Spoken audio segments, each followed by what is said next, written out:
Magandang araw Pilipinas, narito po ang latest weather today forecast.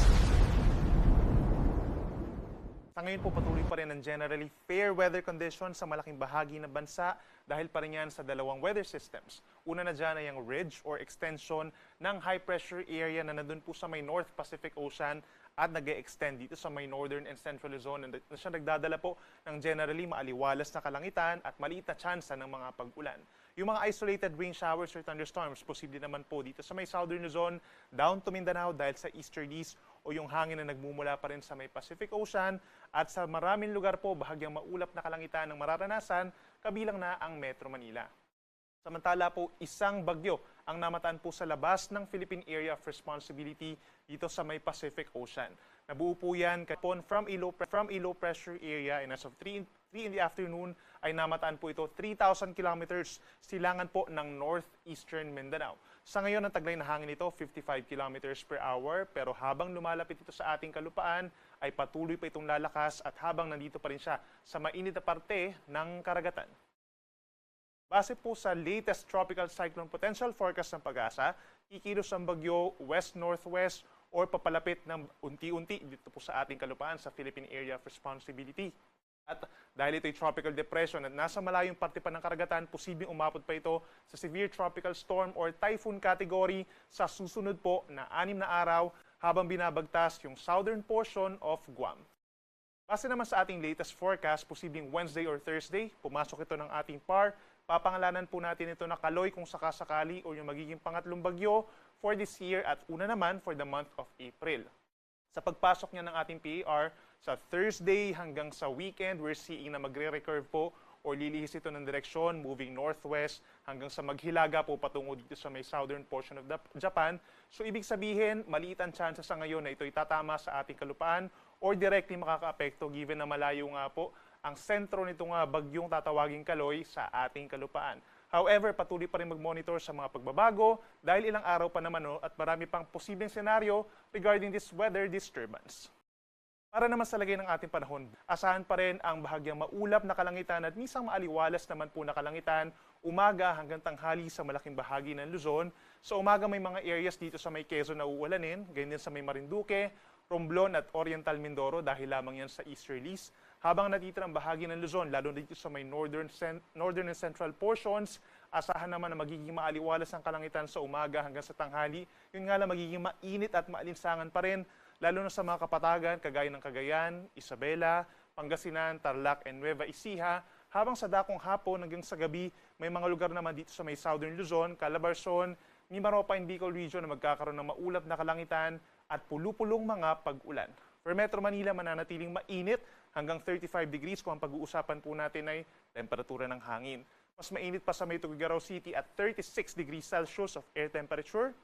Pero yung heat index, for example dito sa Metro Manila, nasa 37 to 38 degrees pagsapit po ng tanghali. Mas mataas pa dun sa mga nabagid natin na areas kanina dito sa may Ilocos Region, Central Luzon at Cagayan Valley. Sa ating mga kababayan po sa may Visayas, sa may eastern portion, umaga pa lamang may chance na po ng mga pag-ulan, mga light to moderate rains, particularly eastern Samar, Leyte, and southern Leyte. Yan po ay dahil din sa easterlies or sa silanganin, hindi po dahil din sa bagyo. Habang natitirang bahagi ng Visayas and Palawan, partly cloudy to cloudy skies. May chance din po ng mga pulupulong mga pag-ulan or pagkidlat pagkulog, lalo na sa dakong hapon dito po sa may southern portion of Negros Island Region, southern Cebu at bahagi ng Bohol. For Metro Cebu, hanggang 32 degrees ang air temperature. Mas mainit sa may Puerto Princesa at 33 degrees. Pero in terms of heat index or yung nararamdamang init ng katawan, pinakamainit po dito sa may Iloilo, sa may Capiz, Aklan, hanggang dun po sa may Samar Island, sa may Northern Samar, hanggang 40 degrees po ang posibleng maramdamang init. Habang dito sa Mindanao, magpapatuloy pa rin ang bahagyang maulap at minsan maulap na kalangitan, lalo na po sa may Dinagat Islands and Surigao del Norte, bunsod po yan ng easterlies. Habang natitirang bahagi, may chance rin ng mga pulupulong pag-ulan at pagkidlat pagkulog. Hindi po yan tuloy-tuloy, lalo na po sa dakong hapon hanggang sa gabi.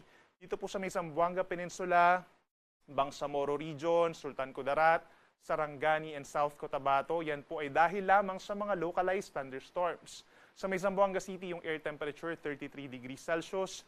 Mas mainit ang air temperature sa may Davao City at 36 degrees Celsius, habang pinakamainit pa rin yung mararamdaman Doon sa mga syudad po dito sa Mindanao, kabilang ng Cotabato, Butuan, General Santos, at Zamboanga City, nasa 40 to 42 degrees yung maximum heat index po natin.